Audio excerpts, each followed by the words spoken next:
एगो गीत के फरमाइश बतानी पूरा कोली 4 गो हो जाई ओकरा बाद गायब चाहे नहीं हो गई तारा चक्कर में हम बर्बाद भइल बनी तारा पता बा बहुत दीवाने जबाड़े जौन गम के मारल होई है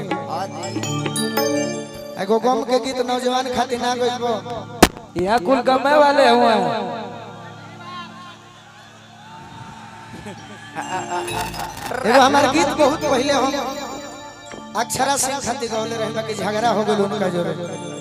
उनका चाल को गीत है रह कि जति करत होइबो हमारा से प्यार अरे भतार भीरी चली जई हो प्यार मोहब्बत की झूठी कहानियां लिखी गई है किताबों में पढ़ने और पढ़ाने के लिए प्यार मोहब्बत की कहानियां बस सुनने में अच्छे लगते हैं मैडम सही बात ये प्यार करने और कराने के लिए नहीं बनी लेकिन एगो दीवाना कहता का कहता जी सर आयोजक साहब अमृत लाल यादव जी मंच पर आई रौरा के प्रशासन के गार्जियन खोजत नहीं हां जी ये प्रोग्राम के बढ़ावे खातिर हां कि तोहरा मोहब्बत में जिंदगी खराब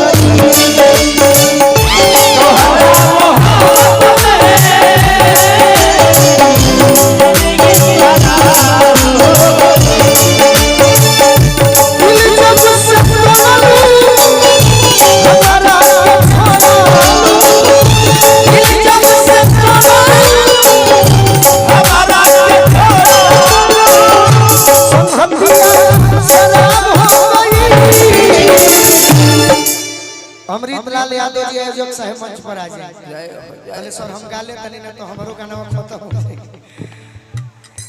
तोहरा मोहब्बत में जिंदगी खराब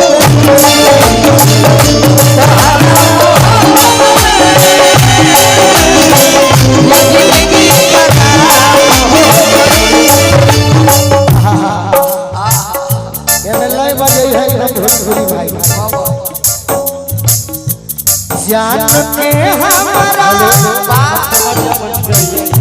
जान के हमारा जन कोई मारे और के जान के हमारा जन कोई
इस समय के विडम्बना मानुमा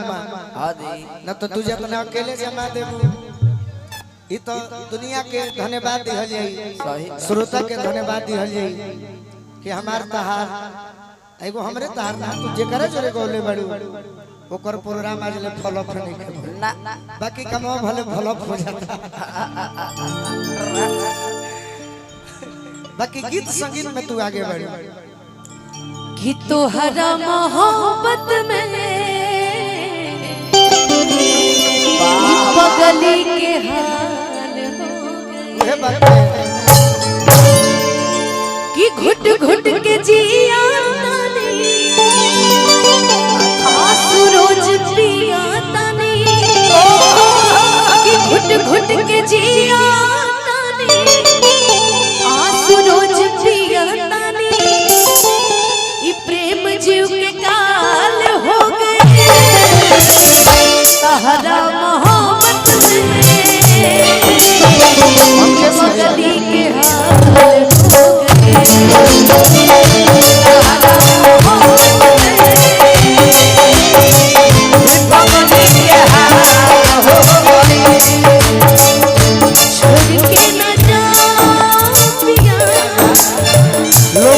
इंतजार कर रहा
के म्यूजिशियंस की आवाज थोड़ी कम कीजिए ना मॉनिटर में। म्यूजिशियंस की आवाज कम कीजिए। कम नहीं करना है, बस हम लोग का बढ़ा नहीं, हम देंगे। लोग का ज्यादा बढ़ गया है। वो बस जरा भैया लोग का कम कीजिए। ये लोग चमक के बजा रहे, हम लोग की आवाज ही नहीं सुनाई दे रही है।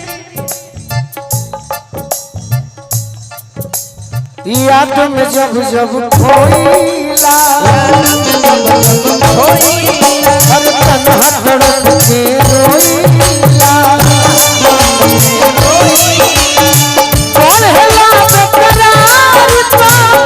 दारू पी के सोइला